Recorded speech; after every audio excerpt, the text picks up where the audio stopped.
This is S.K. Williams, and we have just entered what is possibly one of the most interesting election results in United States history.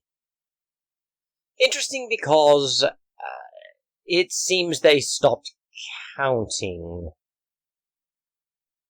which I'm certain is coincidental to the fact that many states were initially reported to have been wins for Donald Trump, but have changed since that time to wins for Joe Biden.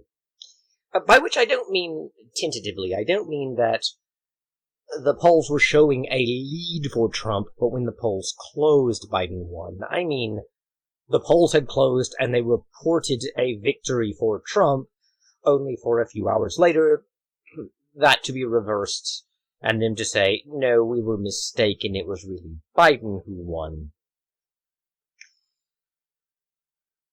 With all of the, shall we say, irregularities within this election, there have been delays and calls for recounts.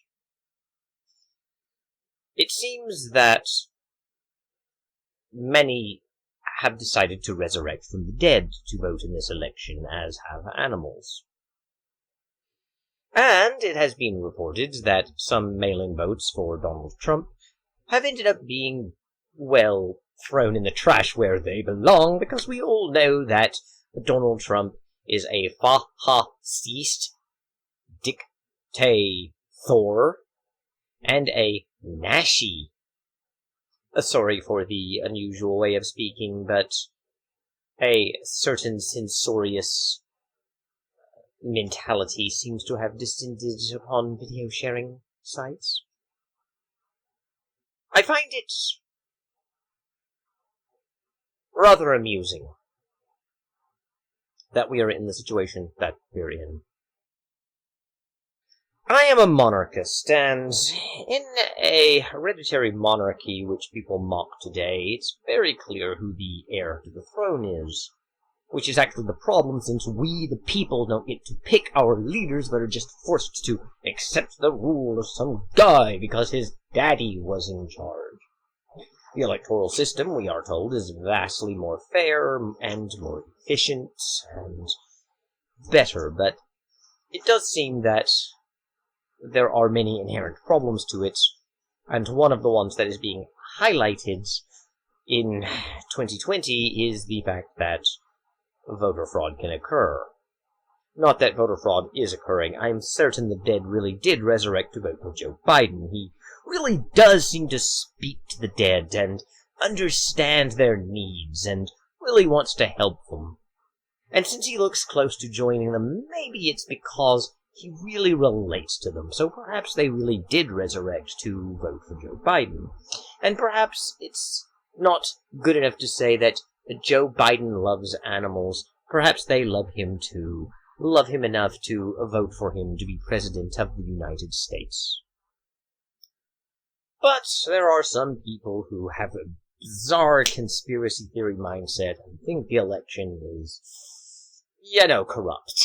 And perhaps not entirely on the level, that this election is not kosher. But if not, why was hereditary rule so bad again? We don't have these problems crop up that often in hereditary rule, and I know the counter is that if we get stuck with a bad leader, then we can't remove them with anything short of violent revolution, so elections are better, but I've always wondered why we can't just create laws that would allow us to impeach kings the same way we do with presidents. Why is it that we would need a system that says that if someone inherits power, they absolutely cannot be removed from power at all, and it would take a revolution to remove them? Why couldn't we institute a government that allows hereditary rule, that still allows for the removal of a hereditary ruler who abuses their power? But apparently that's impossible. Apparently, if you have a hereditary ruler, you must stick with them for life unless you overthrow them, and that's why democracy is better. And we've certainly seen democracy in action today. We have seen the recriminations, we have seen the hatred, we have seen the division it creates in society, and we have seen how easy it is to manipulate votes. Not that anything dishonest is happening in this election.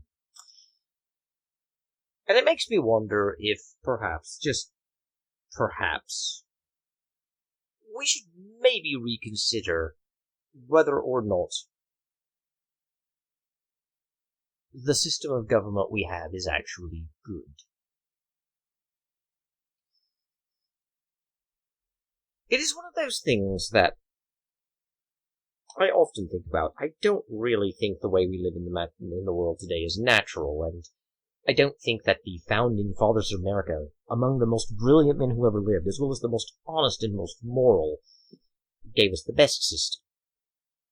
Indeed, even though they were honest, moral, brilliant men who fought a revolution to free us from tyranny, and that is definitely true as the king was most certainly a tyrant, that doesn't automatically guarantee that, even though they had good intentions and were brilliant, that they came up with the best system. And I still have my nagging, albeit irrational, belief that they were not good or moral or honest, and that the revolution to free us from the tyranny of King George III, who definitely was a tyrant, was necessary, since I don't really see any evidence that King George III was a tyrant, but I'm clearly wrong about that, just like I'm wrong about the dead not voting for Biden, since they clearly did, and I am obviously wrong that animals cannot cast votes. They obviously do, and they tend to vote Democrat. But I've always thought that perhaps a system less prone to corruption would be better. But I would like, perhaps, to talk about why the left hates Trump one day. I really would. Whether or not he gets a second term, it's interesting, much like discussing Obama, and the right's reaction to him is interesting even years later. And I possibly will, but for now, I would just like to make it known that it looks like civilization has been in decline not just from the 1960s or 50s or 40s, but since the Enlightenment started. The very thing most atheists point to as the time when we broke the chains of religion and embraced science and reason just seems to be the time when we started going to decline. The old question that asks, why is it that the time when religion ruled was called the Dark Ages, and the time when we left religion was called the Enlightenment, certainly doesn't have currency when you realize the Enlightenment named itself, and people after the Dark Ages started calling it the Dark Ages and viewing it as backwards, and there's no historical merit to it. I think many people are aware of that these days, that the Middle Ages was not indeed the Dark Ages that we imagine them, and the Enlightenment, with its brutality and murder, it wasn't necessarily the highest ideal, although most still cling to the American Revolution and say it was different there. That revolution was pure and just and good, but I don't see it as any different than Black Lives Matter or Antifa tearing down statues and murdering people. Or a Trump supporter being shot in the street for being a Trump supporter.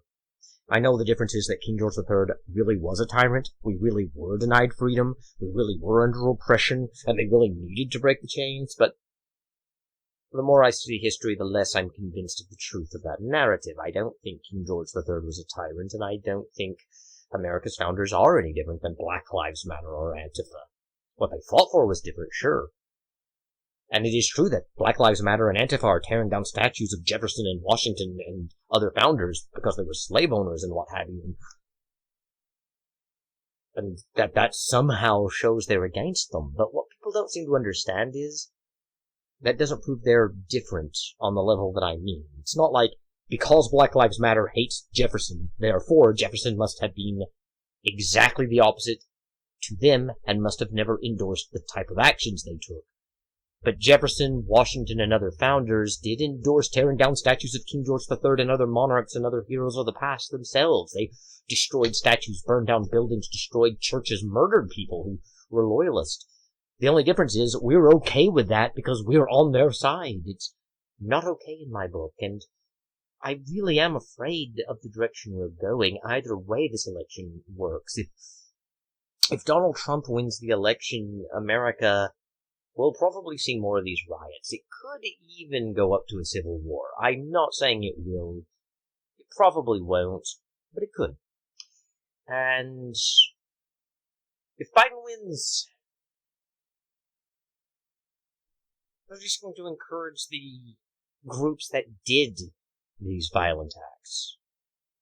There is no victory here in the republic of, for, and by the people. No justice beyond mob rule. And don't hand me that libertarian or conservative garbage about how America's founders agreed no mob rule, republic, not democracy. This is what they created. And it is the inevitable result. It isn't just what we did with it when we turned our back on their ideals. What they gave us led to this because of what it is endemically. We live in a violent culture that tells us that we are the highest measure of all things and that we should be allowed to do whatever we want. And we are shocked that we are a generation of children that want candy instead of vegetables for dinner, and it doesn't matter that it rots our teeth. We have raised a society that has no responsibility. And children learn more by observing how their parents behave, more than the abstract ideals that they tell them they follow.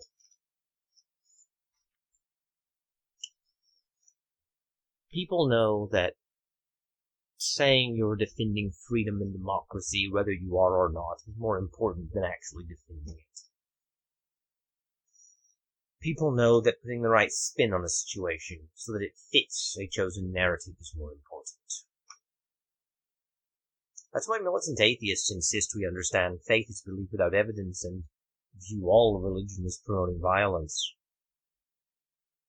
It's why certain conservative groups want to depict all Muslims as violent. We don't live in a world of justice. We live in a world where we equate justice with our own selfish desires and our own partisan wishes. Is it any wonder we see cheating? After all, if cheating gets me where I need to be, isn't that justification? Besides, I'm beating the evil that is opposing what I want. I am the measure of all things, and my desires and interests are what define what is morally good to pursue. So anything that gets me where I need to go is what I will do. The benefit of monarchy is that we have a father guiding the children, telling them that what they want is not always what they get, or even always what is best or just or fair. But a republic has taught us to kill our fathers, and to be children who decide for ourselves. When to eat dinner, what to eat for dinner, when we can play, when we can go to bed. We think of this as freedom, but in the end, the largest, strongest child who knows how to bully us takes over the playground. We are not free. We are not free. And we cannot be free until we have a father telling us what to do, ironically, and that is the great paradox of society. If Donald Trump wins, there will be violence and riots, and if Donald Trump loses, those who did those violent riots will be encouraged, and perhaps do even more, or perhaps simply create new laws that restrict freedom in the interest of freedom. And that is what I have learned from this election. I don't have much else to say, so I'll sign off now. Thank you. God bless. And goodbye.